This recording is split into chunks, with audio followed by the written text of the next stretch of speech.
본 방송에서 제공하는 투자 정보는 투자 판단에 대한 조언입니다. 방송에서 제공하는 주식의 가치, 가격 상승 및 가격 하락에 대해서는 방송사에서 보장하지 않습니다. 네, 안녕하세요. 해외선물 신세계 MC 김은혜입니다. 1부 이어서 2부 여러분들 찾아가고 있습니다. 자, 오늘은 월요일 저녁이고요. 선재 마스터님과 함께 여러분들의 해외 선물 전략 책임져 드리고 있습니다. 자, 지난주에도 빅 이슈가 지나갔지만 앞으로 있을 문제에 대해서 그리고 오펙에 대한 부분도 참 많은 걱정을 하실 수가 있을 것 같은데요. 그런 걱정들 오늘 선재 마스터님과 함께 탄탄한 해외 선물 전략으로 책임져 드리도록 하겠습니다. 자, 여러분께서 신세계 2부 시청하시면서 계속해서 참여 방법 열려 있습니다. 전화와 문자 그리고 유튜브 실시간 채팅방을 통해서도 다양한 의견 접수가 가능합니다. 전화 주실 때는요. 서울 전화 02-3153-2611번, 2612번 두 대의 전화가 준비되어 있고요. 문자 보내실 때는 샵 0082번으로 보내주시면 선재 마스터님과 함께 여러분들의 상담도 도와드리도록 하겠습니다. 자, 그리고 저희 방송은 유튜브로도 실시간 시청 가능합니다. 유튜브 들어오셔서 서울경제TV를 검색을 하시면 바로 실시간 시청과 함께 채팅방 활용도 가능하니까요. 유튜브도 많은 시청 부탁드리도록 하겠습니다. 아울러 신세계 2부에서 제공된 정보 또한 투자 판단에 대한 조언입니다. 해당 상품의 가치와 수익률을 보장하지 않는다는 점 유의해 주시길 바라겠고요. 또한 저희 프로그램은 자본시장 통합법을 준수하고 있습니다. 1:1 투자 상담과 유사수신 행위, 무인가 영업행위, 불법 대여 계좌 홍보 및 가입권을 등 이런 모든 불법 사항에 대해서 엄중하게 금지하고 있다는 점 또한 다시 한번 고지 도와드리도록 하겠습니다. 자, 1부에 이어서 2부 여러분들을 찾아가고 있는데요. 현재 시각 10시 58분 지나가고 있습니다. 현재 시세 흐름 다시 한번 살펴드리도록 하겠습니다. 시세 보시죠. 네, 먼저 1부 이어서 2부 개장 이후의 시세 흐름 다시 한번 살펴드립니다. 자, 일단 지수부터 함께 보실까요? 자, 지수에 대해서는 초반에 개장 이후에도 하락폭은 더욱더 낮추진 않고 일단 다시 한번 회복을 하고 있는 상황입니다. 2767.75포인트까지 다시 올라오는 상황인데요. 0.49% 하락세 보여주고 있습니다. 자, 나스닥도 마찬가지로 초반에 하락폭을 꽤 많이 한 상황이네요. 7239.50포인트로 0.51% 하락세 보여주고 있습니다. 자, 유로 FX 반등 이어갈 수 있을까요? 자, 지금 현재 가격대 같은 가격대에서 움직이고 있는 상황인데요. 1.16840달러 선 여전히 유지가 되고 있습니다. 자, 골드도 함께 보시죠. 자, 골드는 소폭 올라옵니다. 1283달러까지 소폭 반등하면서 0.09% 상승세 보여주고 있고요. 자, 그리고 크루드오일 같은 경우에는 65달러 중반대 가격을 좀 노려봤었습니다만 이내 다시 좀 빠지면서 65.32달러 선으로 1.46% 강한 반등세 여전히 계속되고 있는 현재 시세 살펴드렸습니다.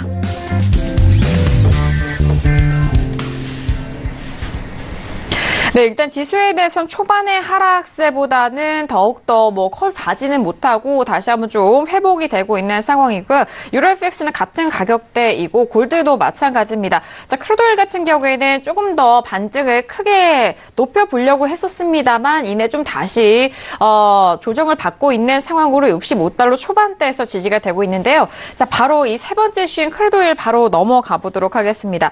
자, 크루드오일 같은 경우에 오펙의 증산을 두고 참 많은 좀 우려감도 있는 상황이고 워낙 전일장 급락에 이어서 현재는 좀 더 세게 나오는 반등이기도 합니다만 어제장이 워낙 많이 빠졌기 때문에 지금의 반등이 그렇게 많은 영향을 미치고 있는 것 같지는 않습니다. 어제 종가가 64.38달러 선으로 65달러가 이탈이 됐었던 상황이기 때문에 워낙 급락을 좀 확인한 상황이죠. 자, 먼저 현재 가격대에서 업앤다운 확인한 이후에 다시 한번 오일에 대해서 의견 나눠보도록 하겠습니다.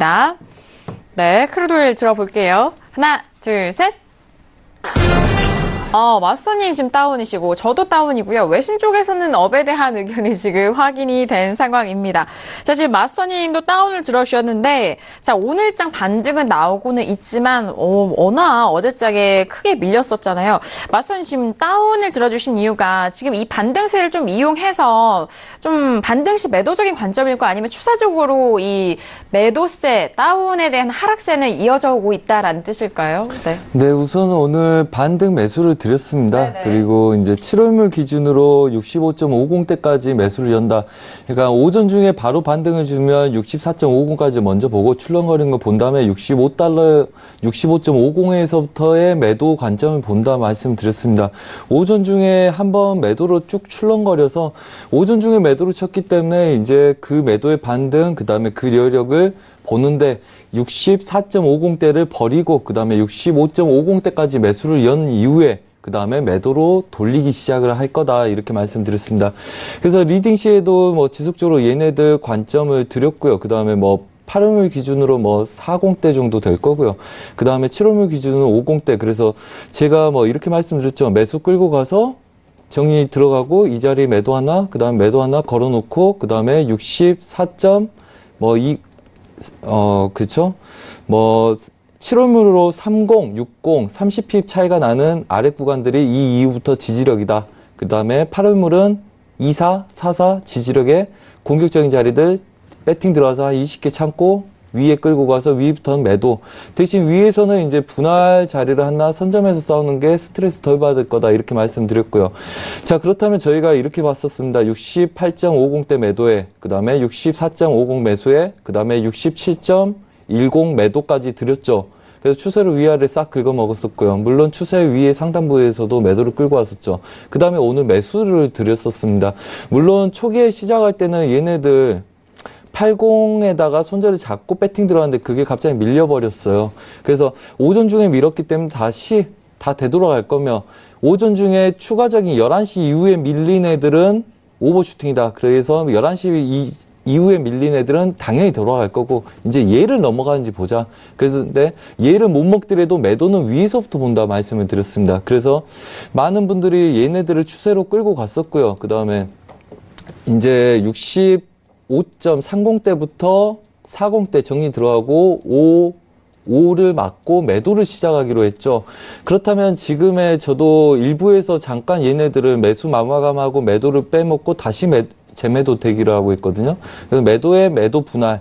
그렇다면 일봉상에서의 그림들 얘네들 빠진 상태에서 얘네들 여기서 67.20을 안착 못하고 빠지게 되면 저가를 낮춘다고 그랬죠. 근데 저가를 낮춘 이후에 출렁거리고 있습니다.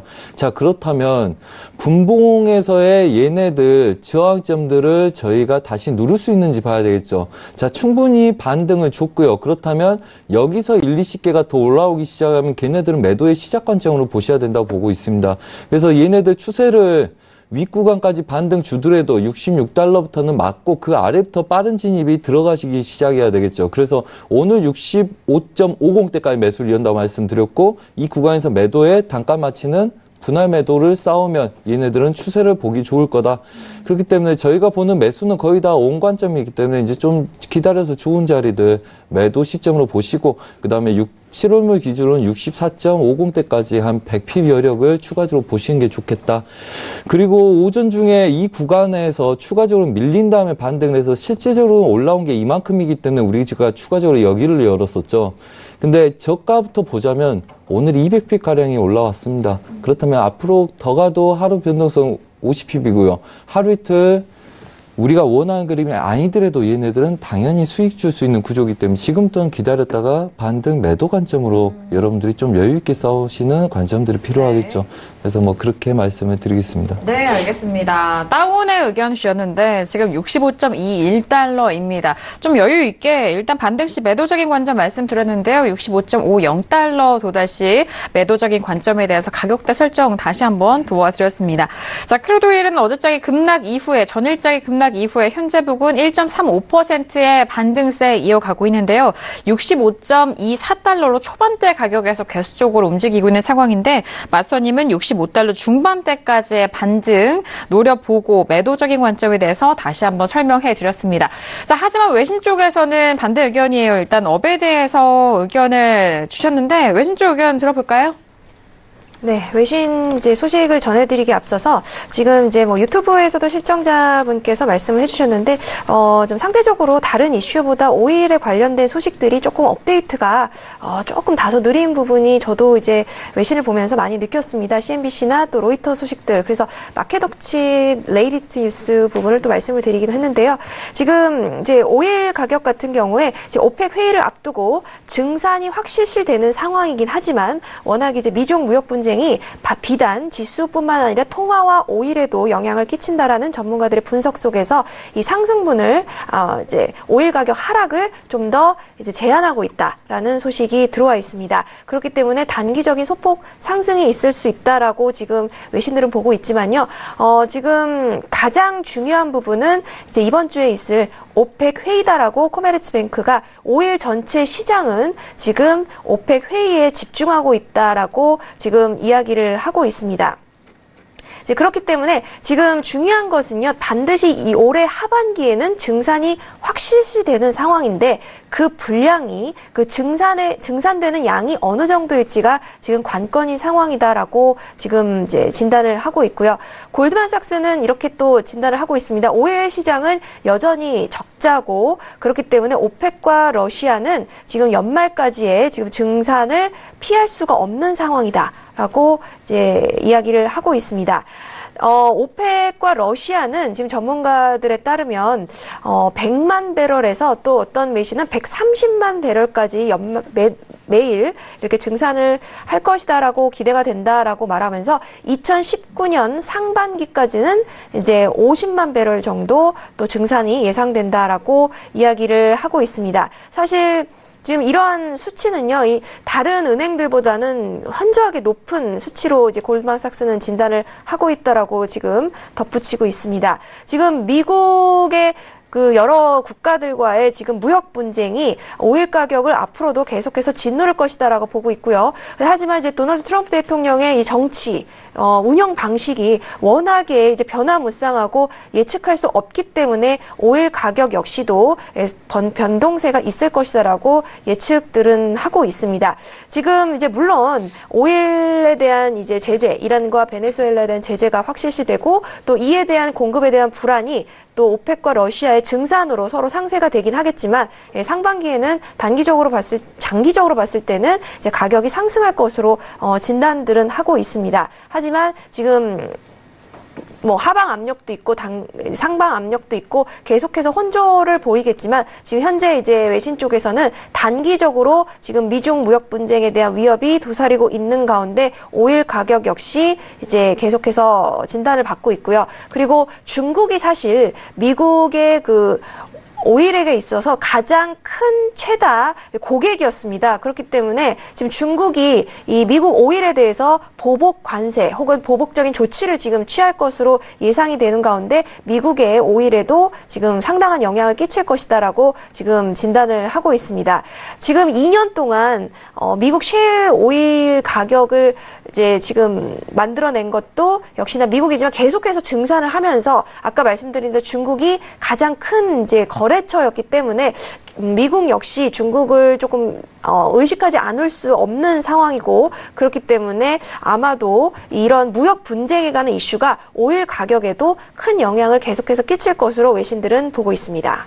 네, 알겠습니다. 자, 일단 외신 쪽에서의 업의 의견 다시 한번 말씀드렸습니다. 추가적으로 50만 배럴의 예상에 대해서 다시 한번 좀 말씀을 드렸고요. 자, 유튜브에 저희 방송 시청하시면서 크루드오일 관련된 상담 내용 올려주셔서 함께 상담도 도와드리도록 하겠습니다. 자, 크루드오일 지금 매매하시는 분 같은데요. 크루드오일을 64.20달러에 매수. 자, 이제 청산할까 하는데 마스터님 관점이 궁금합니다라고 올려주셨어요.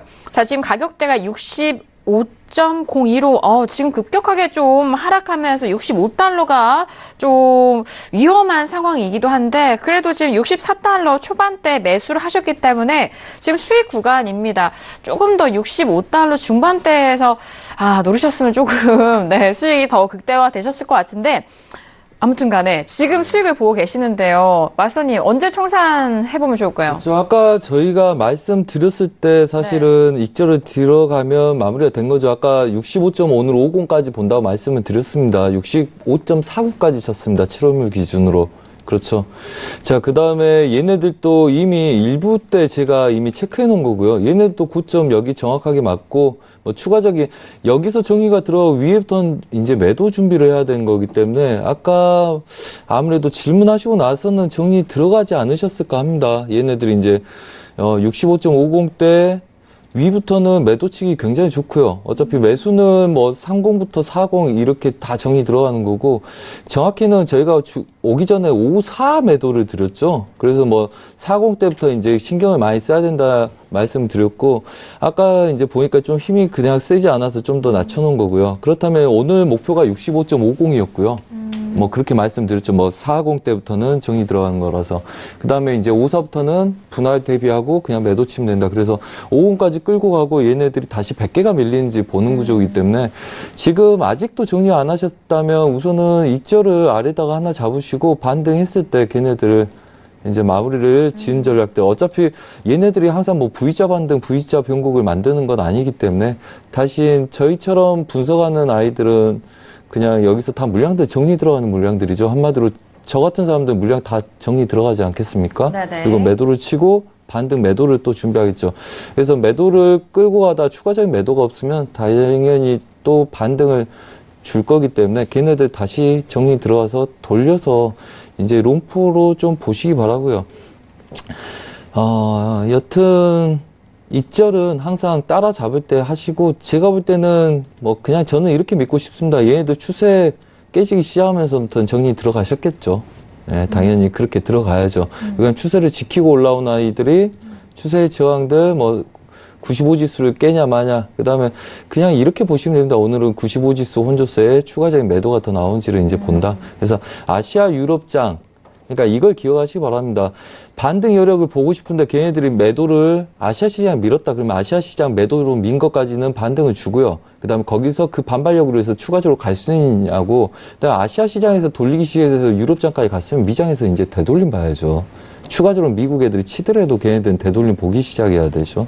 그래서 이제부터는 반등 시에 기속적으로 되돌림 보시기 바라고, 정리를 하셨길 바라며, 정리를 안 하셨다면 우선은 64.20대가 쟤네들이 8월물 들어가셨는지 7월물 들어가셨는지 사실 좀 궁금하긴 하네요.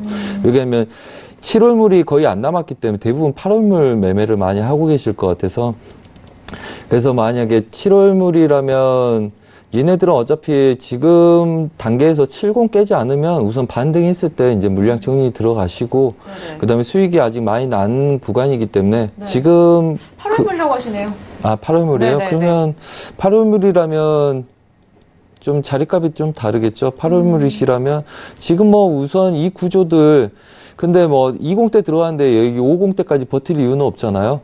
그래서 반등을 줄 때 얘네들 좀 물량 빼시고요. 그 다음에 익절을 저가에다 잡으시고 추가 홀딩 하셔서 고가를 치면 걔네들 정리 들어가시고, 익절이 돼버리면 그냥 마감을 하시는 게 좋은 전략인 것 같습니다. 네, 알겠습니다.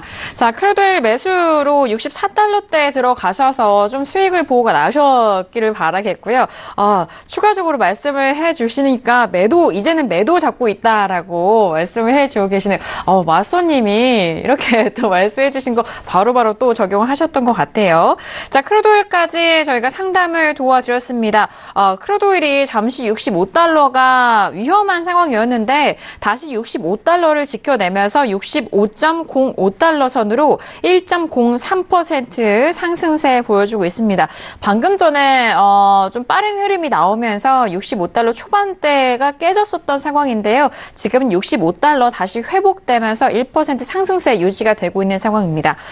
자, 이렇게 세 번째 이슈 크루드오일까지 상담 전략 함께 도와드렸고요. 마지막 이슈 골드로 넘어가 보도록 하겠습니다. 자, 골드 같은 경우에 지금 여전히 1282.7달러 선으로 1280대 초반 가리키고 있는 상황입니다. 어제장의 급락으로 1277달러까지 봤었던 상황인데요. 자, 그래도 오늘장의 회복으로 1280은 회복이 된 상황인데, 자, 여기서 추가적인 반등 또는 하락이 이어갈 수 있을지 먼저 업앤다운 확인한 이후에 다시 한번 의견 나눠보도록 하겠습니다. 네, 골드 마지막 이슈 점검해 보도록 할게요. 하나, 둘, 셋. 다양한 의견이 나왔죠. 마순이심 관망이시고 저는 다운이고요. 외신 쪽에서는 업에 대한 의견이 확인이 된 상황입니다. 자, 골드 같은 경우에는 워낙 좀 오랜 시간 같은 자리대에서 움직임이 좀 적었기 때문에 가격대가 제한적이다라는 그런 말씀들 좀 많이 들으셨을 것 같은데, 그렇다면 어제장의 이 급락이 또 다른 새로운 추세를 만들어 가는 것이니, 또는 이런 무역 분쟁에 대한 우려로 인해서 안전자산인 골드로 이 위험성, 유동성이 좀 이탈이 된 것인지 그 부분에 있어서도 좀 궁금해하실 것 같은데, 자, 마수는 지금 관망을 들어주셨거든요. 네. 네, 골드는 우선은 뭐 네. 이렇게 봅니다. 골드는 이제 달러 인덱스의 강도 세기에 따라서 약간의 변수가 생길 거라고 저는 보고 있고요. 얘네들을 뒤집으면 좀 익숙한 그림이죠. 달러 인덱스하고 같은 그림이겠죠. 달러 인덱스가 이 구간도 지지하느냐, 추가적인 장대봉의 중심 근처까지 밀릴 수 있느냐, 그 게임이죠. 자, 우선은 오기 전에 이렇게 말씀드렸습니다. 얘네들이 위에 치고 있을 때 아래 위에 얘네들 그냥 보합 본다. 우선 보합 보고 위에 매수를 한번 줬었고요. 그 다음 매도까지를 준 상태입니다. 그래서 얘네들 보합권 매매 전략을 펼치실 분들 위아래로 매수 매도를 치시고, 그 다음에 그렇지 않을 분들은 굳이 골드 손대지 마시라 말씀드렸습니다. 그래서 골드는 지속적인 보합권 매매 전략을 인정하고 싸우겠다. 그래서 오늘 유로하고 그 크루드오일을 중심으로 매매를 했었고요. 자, 그렇다면 달러 인덱스의 향방을 좀 더 추가적으로 볼 가능성이 높은데, 걔네들도 아직 우리가 확정 짓고 싸우는 게 아니죠. 그냥 뭐 말 그대로 입질하고 싸우는 거죠. 그렇다면 얘네들은 수렴구간 안에서의 변동성들이 오전보다 작아듭니다. 그럼 굳이 오전보다 작은 변동성을 노리려고 여기 안에서 치는 것보다는 변동성이 큰 이후에 그다음에 달러 인덱스 확인하고 전반적인 흐름들 돌파가 맞냐 아니면 추가적인 가능성이냐, 그걸 보고 한 다음에 배팅 들어가는 게 훨씬 더 유익하다. 그래서 미국 장인들도 불구하고 얘네들은 수렴 보합 안에서 들어버린다면 지속적으로 뭐 먹을 게 별로 없기 때문에 얘를 잡고 그 다음에 새벽까지 그냥 넘겨서 매매할 필요는 없다. 그래서 유로 달러 같은 방향의 같은 배팅 달러 인덱스의 관점을 보고 하기 때문에 얘네들 눌림 추세 매수의 가능성이 있는지를 보고 배팅 들어가시는 게 좋고요.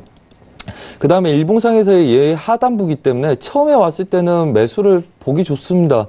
근데 저점들 건드리고 중간에 놓여있는 애들 굳이 왜?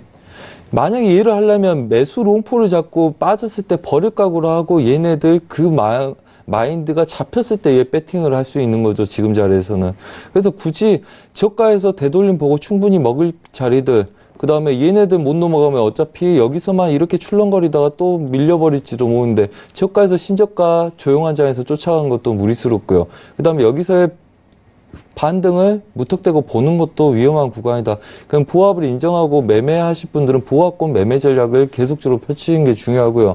그 다음에 달러 인덱스나 유로, FX가 얘네들 가능성을 보고 그 다음에 달러의 지지력들, 그 다음에 변곡에 대한 가능성이 윗자리까지 열렸을 때 걔네들 추가적인 배팅이 들어간 게 낫다. 그래서 단순히 저항들이 있다 그래서 얘네들 노리는 거 뭐 이렇습니다.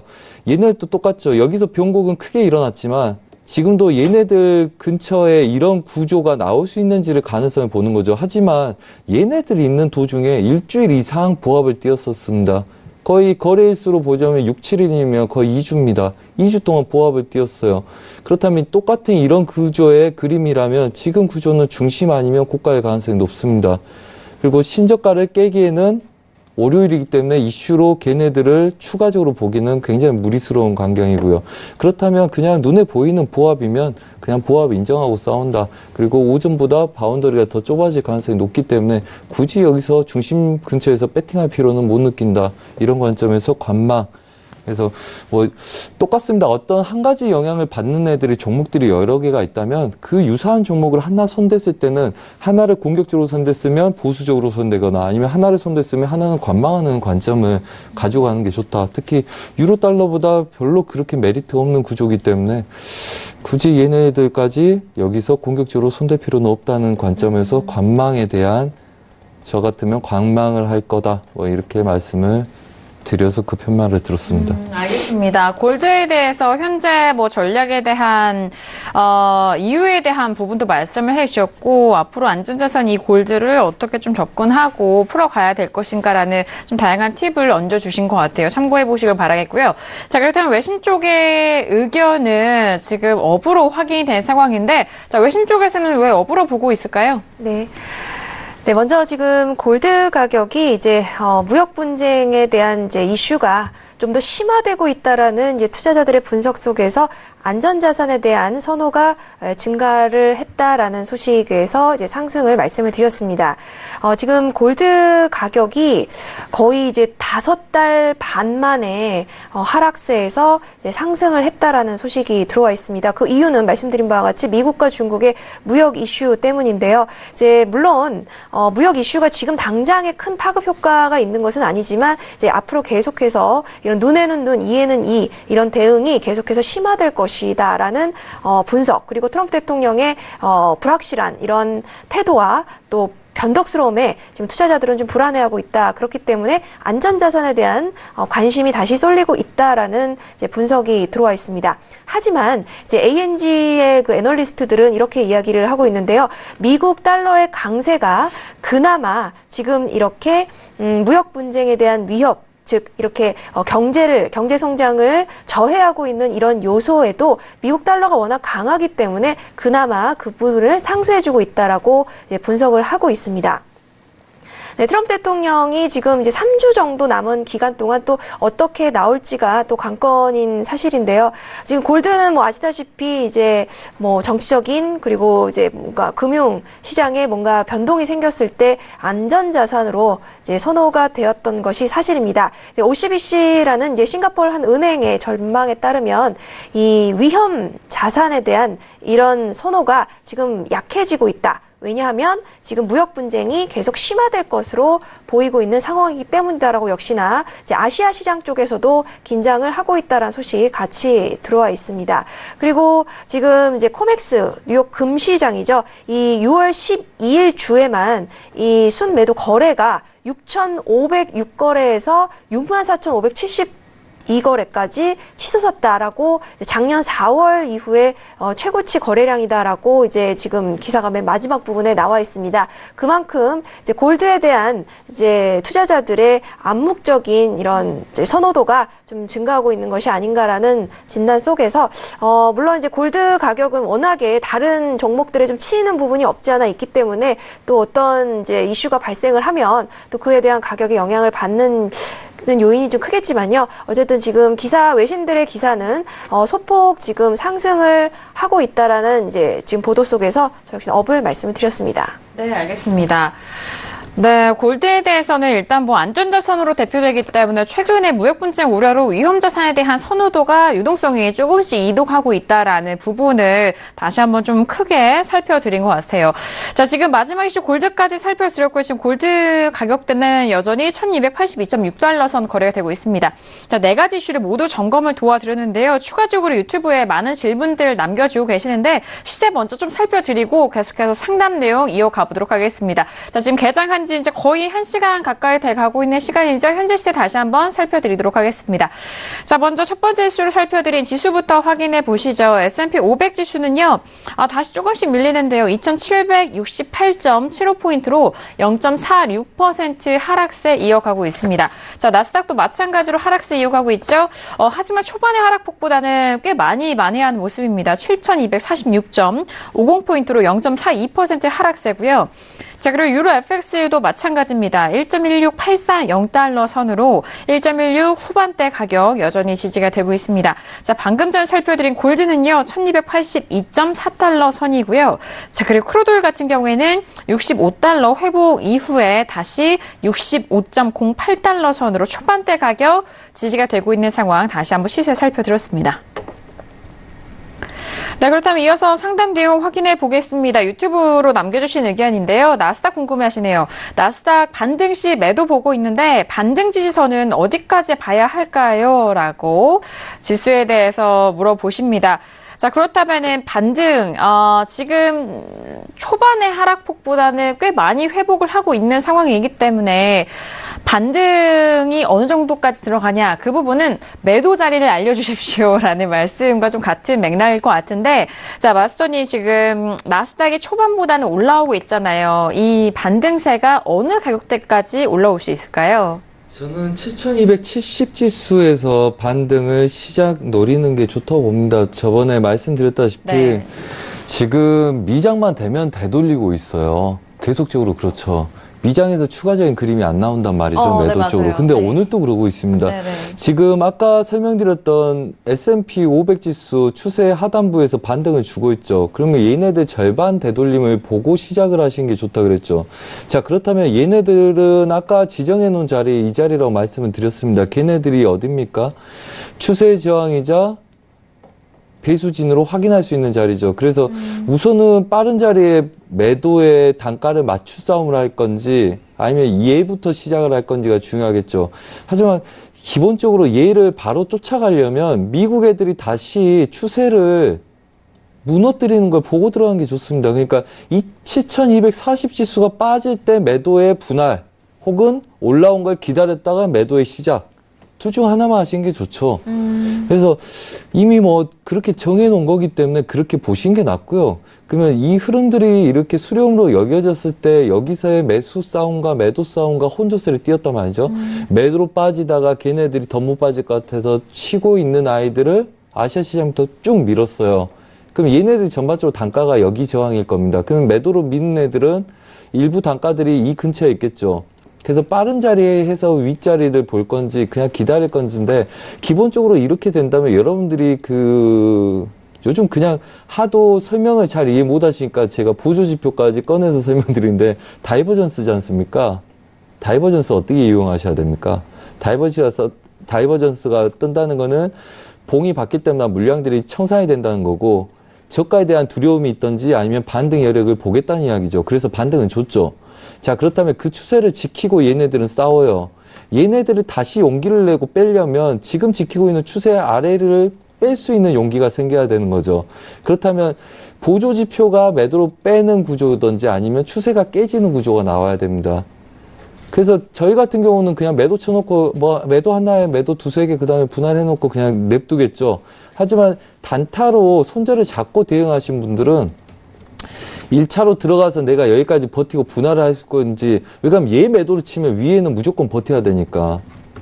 그러면 딱 둘 중 하나죠. 올라온 걸 기다리든지 추세가 빠진 이후에 추가적인 매도 관점을 롱포로 보기 위해서 확인하고 들어가든지 둘 중 하나입니다. 단순하죠. 그거 말고는 현실적으로 뭐 보조지표 뭐 설정마다 그 증권사마다 다 다른 거 볼 필요가 없죠. 전반적으로 이 매물대를 깰 의도가 생겼을 때, 그래서 이 구간을 하방으로 벗어났을 때와 그 다음에 한 번 더 반등이 있으면 얘네들 맞고 시가 잘못되더라도 추세 하단부 넘어가면 내리겠지. 그리고 올라오더라도 얘네들 못 넘어가겠지 하는 자리들 맞고 배팅이 들어가기 시작한 게 좋겠죠. 한마디로 뭐 여러 가지 조건들이 있습니다. 마지막 배팅이 들어갔던 저항점들도 이 구간들이고요. 그 다음에 얘네들의 매물대도 이 구간이고요. 그래서 거기서 누군가 용기가 있는 자가 먼저 매도를 뺄 거냐, 네. 아니면 상방 제약을 두고 싸울 거냐, 그 구조죠. 그래서 어차피 여유 있게 기다리셔야지 올 거고, 뭐 급할 거 없습니다. 그래서 본인이 빨리 치고 싶고 일봉상을 보고 내가 추가적인 매도를 보고 싶다 그러면 지금 자리라도 쳐놓고 분할을 대기한 게 맞고요. 그게 아니고 나는 단타로 오버를 안 할 구조에서 어쩔 수 없는 상황만 오버하신 분이라면 그분은 아까 그 자리를 차라리 기다리셔서 하는 게 좋습니다. 네. 그래서 어차피 오전 중에 오늘 그림들 출렁거림들이 많았기 때문에 아시아 유럽장 움직임이 없으면 미장에서 변동성을 나타내 주려고 노력하고요. 아시아 유럽장 움직임이 많으면 미장 아이들이 관망을 할 가능성이 높죠. 누가 봐도 지금 위아래로 친 다음에 중심에서 이건지 저건지 헷갈리는 구조예요. 그렇다면 얘네들은 유럽 애들이 빠져나가기 전까지 혼조세를 띌 가능성은 높습니다. 그래서 충분히 확인하고 들어가든지 아니면 충분히 기다려서 들어가든지 둘 중 하나만 결정하시면 됩니다. 얘네들 아직 안 깼으니까. 깬 다음에 배팅이 들어와서 빨리 들어갔기 때문에 저가 근처에서 들어갔기 때문에 분할을 대기하든지 내가 분할을 못하겠다면 안 잡히더라도 그냥 주구장창 기다리시는 게 좋습니다. 그렇다면 여러분들이 그냥 일반적으로 매매 못하는 사람도 한번 그어볼 수 있는 채널 상단 보면 또 얼추 운이 좋게 가능성이 좀 지나고 나서 아, 이 그림이었네. 이럴 수 있는 이런 자리부터 시작하시는 게 좋겠죠. 그래서 이 자리, 이 7265지수 이상부터 노리시는 게 좋지 않겠나. 그래서 이 강한 저항점부터 시작을 해야지 얘가 전반적인 흐름들이 완전 보합을 띄더라도 중심 위에부터 시작을 하기 때문에 그냥 갖고 있던 분할을 하든 잘못되더라도 리스크 관리가 되겠죠. 그러니까 본인이 방향이 잘못됐더라도 애매모호한 구간에서 리스크 관리가 될 만한 구조다. 그래서 저런 자리를 기다리시는 게 낫죠. 그리고 쫓아가게 되면 단가를 맞출 준비를 하고 분할되게 하고 그냥 롱포로 째버리는 거고요. 그래서 확인하는 전략, 기다리는 전략을 할 건지 확인하는 전략을 할 건지 아직은 둘 다 아니죠. 아직은 아래 하단부도 못 깨고 있고 올라오지도 않고 있으니까. 그래서 충분히 보고 이 자리를 두시고요. 지켜보다가 매도가 좀 생겼다. 그러면 최소 물량으로 하고 단가를 맞출 준비를 하시고 그게 안 된다 그러면 주구장창 기다리는 게 낫습니다. 네. 그거 쫓아가더라도 오늘은 단기적으로 빼먹어야 될 가능성이 높기 때문에 그리고 새벽까지 그다음에 어차피 추세는요. 빠르면 화요일날 저녁에 날 때도 있죠. 그리고 10번 중에 0.5% 정도가 월요일날 추세가 나고요. 그 다음에 보통 화요일날 20%, 나머지는 다 수요일 이후입니다. 그림들이. 맞아요. 그에 대한 것도 이해를 하시는 게 좋겠죠. 이 정도 움직였으면 오늘은 시도마다 끝날 수 있으니까 좋은 자리를 기다리고 뭐 월요일, 화요일까지 좀 더 반등이 주면 수요일부터 밀던지 아니면 오늘 새벽에 반등을 주거나 하면 밀던지 하는 게 좋죠. 바로 빠진 애들은 저가를 못 깨고 다시 보합 혼조세에 들어버릴 수도 있으니까 그렇다면 로프는 계속 기다리는 게 좋습니다. 네. 기다리셨다가 욕심이 생기면 그 대응 방법이 자기가 대응을 할 수 있을 때만 쫓아가는 거고 그렇지 않으면 그냥 이 자리 기다리시 바랍니다. 이 자리부터 네. 시작하셔야지 싸움이 될 듯 보입니다. 네, 알겠습니다. 자, 지금 나스닥에 대해서는 반등시 매도 방향 보고 있는데 어느 가격대에 매도로 들어가야 될지 또는 반등이 어느 가격대까지 이뤄질 수 있을지 물어보셨는데요. 자, 나스닥은요, 7,270 부근. 말씀해 주신 가격대는 조금 더 상세하게 7,265선에서에 대한 부분 말씀을 해 주셨으니까요. 가격대 잘 살펴보시고 대응해 보시길 바라겠습니다. 자, 지금 시각 11시 33분 지나면서 오늘 1시간 정도 개장이 지나간 상황인데 외신 쪽에서는 또 추가적으로 뉴스 들려오는 거 있을까요? 네, 지금 아까 이제 유로 FX 이슈를 말씀을 드리면서 이 독일의 상황에 대해서 조금 짚어드렸습니다. 자세한 부분을 이제 잠시 후에 말씀드린다고 했는데요. 이제 지금 말씀을 드리도록 하겠습니다. 왜 독일이 지금 현재 시끄러운지에 대한 상황적인 기사인데요. 지금 이제 난민 정책을 두고 이제 메르켈 총리와 기독사회당이라고 부르는 CSU라고 이제 약자인데요. 이 CSU가 서로 이제 지금 대립각을 서로 세우고 있다라는 소식입니다. 지금 이제 기독사회당 같은 경우에는 호르스트 제어프 내무장관이 지금 이제 거기 헤드로 지금 있는데요. 지금 이제 메르켈 총리는 이 난민에 대해서 좀 인도주의적 입장입니다. 스페인하고 프랑스 역시 같은 입장인데요. 이 난민에 대해서 이제 EU 차원에서 좀 대책을 마련해서 좀 도와줘야 된다라는 이제 쉽게 설명드리면 그런 입장이고요. 하지만 이제 CSUV 같은 이제 기독사회당 같은 경우에는 난민들을 국경에서 돌려보내야 하고 또 국경에 경찰을 배치하면서 EU에 대한 이 망명 신청을 역시나 이 난민 입국 자체를 막아야 된다라고 지금 강력하게 이제 서로 대립을 하고 있는 상황입니다. 메르켈 총리는 EU 차원에서 이제 상의를 해보겠다라고 이야기를 한 상황이고 이에 대한 시간을 2주를 주겠다라고 이제 지금 이제 사회당에서는 이야기를 하고 있습니다. 물론 메르켈 총리가 이 마음에 들지 않으면 해임을 할 수도 있습니다. 하지만 이렇게 해임을 하게 되면 정말 엄청난 큰 이제 연정이 무너지면서 최악의 정치 시나리오가 펼쳐질 것이다라고 보고 있는데요. 하지만 그 가능성은 이제 크게 부각되지는 않을 것이다라고 외신들은 보고 있습니다. 이제 메르켈 총리는 좀 평화주의적인 방법을 원하고 있고 또 혼란 상황을 원하고 있지 않으면서 또 무역 분쟁 이슈 때문에도 굉장히 지금 이제 골치가 아픈 상황이라 그 정도 상황까지는 만들지 않을 것이다라고 이야기를 하고 있고요. 역시나 이제 CSU도 기독사회당도 역시나 이 메르켈 총리의 협의를 서로 이제 좀 하지 않으면 연정이 무너질 것이기 때문에 극한의 상황은 만들지 않을 것이다라고 진단을 하고 있습니다. 이제 메르켈 총리는 그래서 28일, 29일 역시나 이 브뤼셀에서 이제 EU 정상 이제 회의들이 열리죠. 이때 이제 준비 과정 중에서 이제 18일 주세페 콘테 이제 신임 이탈리아 총재를 만나고 또 19일 날은 이제 마카롱 대통령을 만나서 이에 대해서 어떻게 할 것인지 논의를 할 것이다라고 이야기를 하고 있습니다.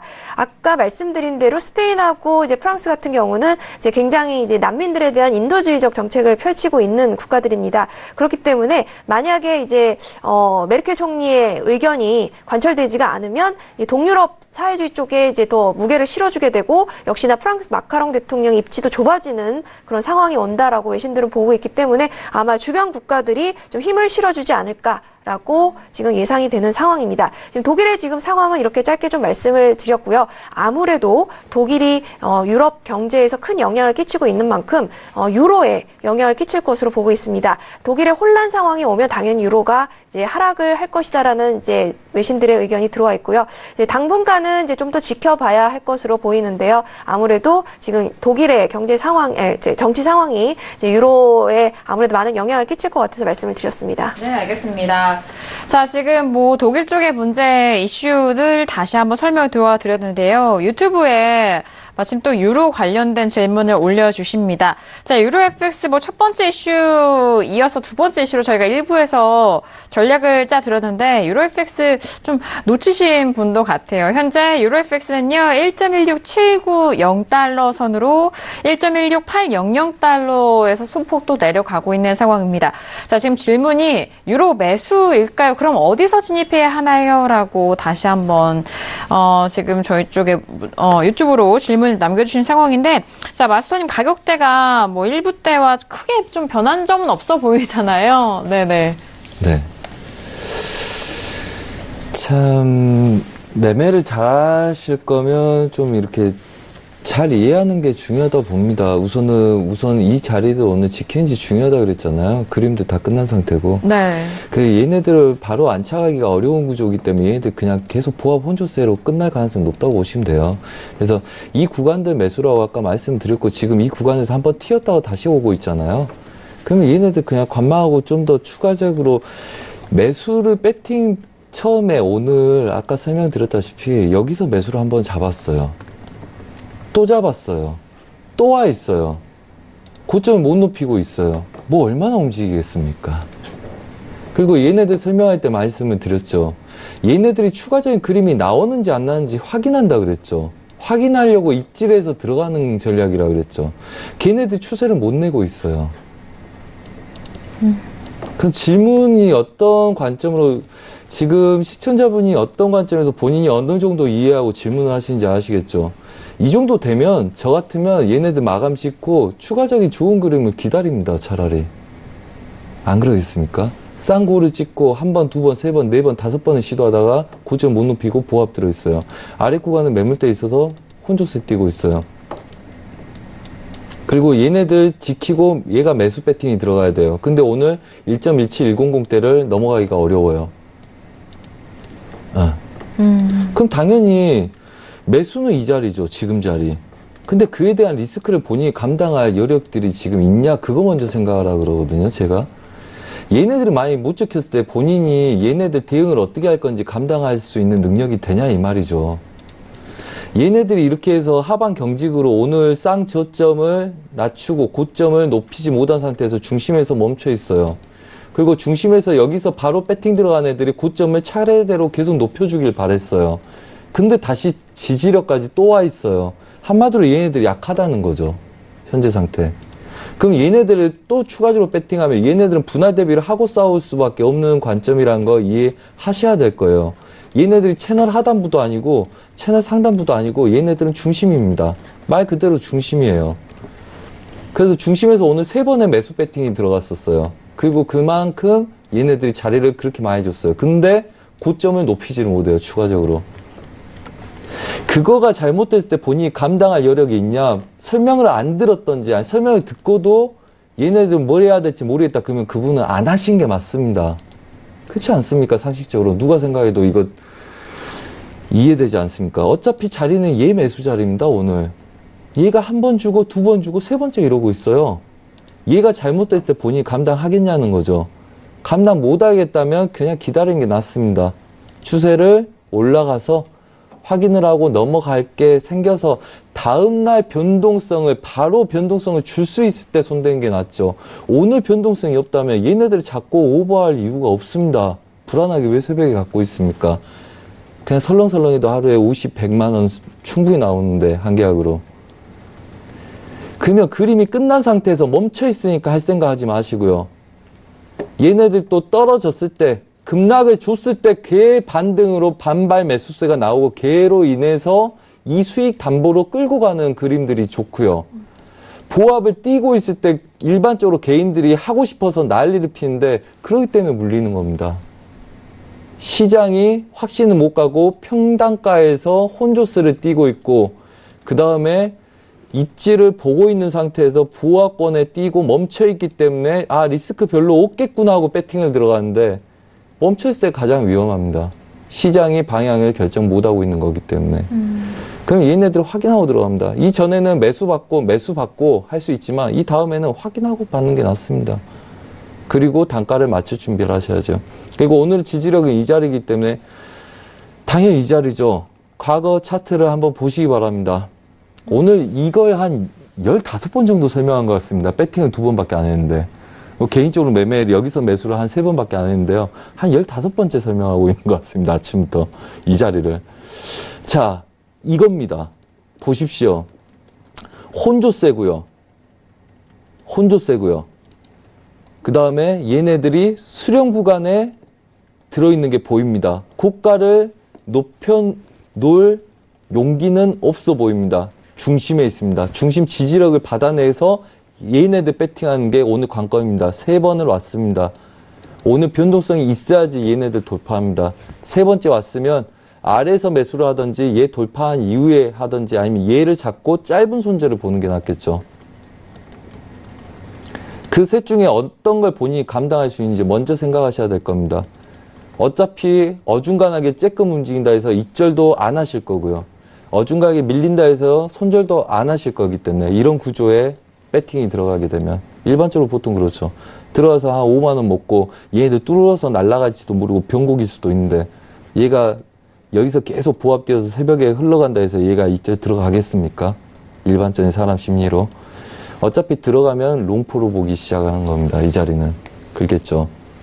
그러면 얘네들이 바로 반등을 못 해주고 추세를 못 지켰어. 애매모호하게 흘러가. 반등 여력 주다가도 막히고 계속 이래. 싸워. 그러면 확인하고 하시는 게 좋습니다. 네. 그리고 매수를 보려면 지금 자리 배팅이 맞습니다. 저가를 낮춰줄 이유가 없죠. 강한 놈들이면 얘를 돌파해서 넘어가는 구조에 밀리더라도 아래 구간들 추세를 빠지지 않아야 되기 때문에 중심 이상을 지키고 매물대를 지키고 배팅 들어가줘야 되겠죠. 이런 구간 위에서 있기 때문에. 그래서 그 위험도를 아시고 그걸 본인이 감내할 수 있는지를 다시 한번 보시기 바랍니다. 얘네들 우리가 매수 잡는 건 매수 잡고 다시 한번 잡고 얘네들을 끌고 가는 전략이지 계속 이렇게 왔을 때 얘네들을 계속적으로 보자는 전략이 아닙니다. 얘 수익으로 인해서 얘를 끌고 가자는 전략이지. 그렇기 때문에 이제는 충분히 넘어가든지 아니면 손절을 잡고 배팅할 수 있다 본인이 하시면 이 자리 배팅을 하시는 게 맞습니다. 그래서 내일 모레 계속 가는 걸 봐야죠. 오늘 벌써 변동성이 24시간 지났습니다. 오전 7시부터 12시간에 20시간 정도가 지났죠. 그리고 미장, 유럽 애들은 빠져나가야 될 시간들이고 미국 애들이 새벽에 추가적인 변동성을 크게 줄 수 있는 구조를 봐야 되는 구조죠. 자, 그렇다면 오늘 변동성에 대한 배팅입니다. 2, 3년 전에는 12시가 넘어가면 유로 달러 움직이지 않았던 구조고요. 그 다음에 유로존 위기가 끝난 다음에 금리 인상 이슈로 넘어가면서 이 시간대 움직임이 더 늘어난 거죠. 자, 그렇다면 예전과 다르게 요즘 계속 새벽에 종종 움직였기 때문에 오늘 또 새벽에 움직일 거냐에 대한 고민부터 필요하시고요. 어차피 얘네들은 자꾸 오버를 하고 주무셔야 될 거기 때문에 그럴 용기가 있으신지 보시고 우선은 그렇지 않는다면 얘네들을 넘어가서 안착한 이후에 배팅 들어가시면 됩니다. 그리고 여튼이 오늘을 예의 지키는 게 중요합니다. 네, 알겠습니다. 자, 이렇게 실시간 의견이 상당히 중요한 상황입니다. 마스터님도 그때 전에 말씀해 주셨던 전략을 다시 한번 현재 부근에서도 풀어주고 계시는 상황인데, 무엇보다도 해외 선물이 변화가 빠르기 때문에 실시간으로 대응하는 것과 실시간으로 이런 전략을 듣는 것이 가장 좀 중요할 텐데요. 실시간으로 선재 마스터님의 이런 상담 내용 함께 들어보고 싶으신 분들이라면요. 포털 검색창에 톡스타 검색하셔서 입장하시면은 실시간으로 선재 마스터님의 상담 함께 할 수 있으니까요. 많은 활용해 보시길 바라겠습니다. 자, 오늘 월요일장 신세계 좀 함께 했는데 박나영 캐스터 오늘 마지막 소식 있을까요? 네, 오늘 지금 월드컵이 한창 진행 중인데도 이렇게 다양한 반응 보여주시면서 함께 시청해주신 여러분 감사 말씀드리고요. 내일장에는 또 더 다른 또 많은 소식들로 여러분들을 찾아뵙도록 하겠습니다. 네, 알겠습니다. 오늘도 수고 많으셨고요. 자, 이어서 선재 마스터님 마지막 한 말씀 들어볼게요. 네, 그렇습니다. 항상 기법보다는 대응, 그 다음에 내가 책임질 수 있는 포지션인지를 계속적으로 고민하는 게 중요하고요. 그걸 정립하셨을 때 수익이 나기 시작합니다. 많이 먹고 많이 뱉는 거 중요하지 않고요. 그냥 많이 뱉는 걸 피하는 게 중요합니다. 그래서 손실이 날 구조를 피하는 게 중요하고, 그 다음에 잃어버릴 배팅을 조심하는 게 오히려 수익보다 중요하다. 그래서 버는 것보다 지키는 데 좀 더 관심을 가지신다면 시장 자체가 좀 더 편안하고 만만해 보이실 거고요. 그 다음에 욕심보다는 적은 물량으로 여유 있게 보시는 게 여러분들 수익에 큰 도움이 되실 거다. 혼조세에 이렇게 눈치를 보는 장세일수록 그런 전략들 유용할 거며 그게 여러분들 수익에 도움될 거다. 다시 한번 말씀을 드리고요. 그다음에 수익들 많이 내시기 바랍니다. 네, 알겠습니다. 오늘도 월요일장 너무나도 수고 많으셨습니다. 자, 오늘 신세계 2부에서도 알찬 내용 여러분들과 함께 했습니다. 말씀드린 내용에 대해서는요, 투자 판단에 대한 조언이고요. 해당 상품의 가치와 수익률을 보장하지 않습니다. 또한 저희 프로그램은 자본시장 통합법 준수하고 있다라는 점 다시 한번 고지 도와드리도록 하겠습니다.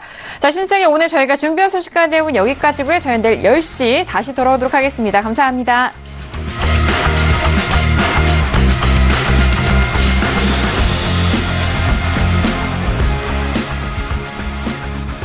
본 방송에서 제공하는 투자 정보는 투자 판단에 대한 조언입니다.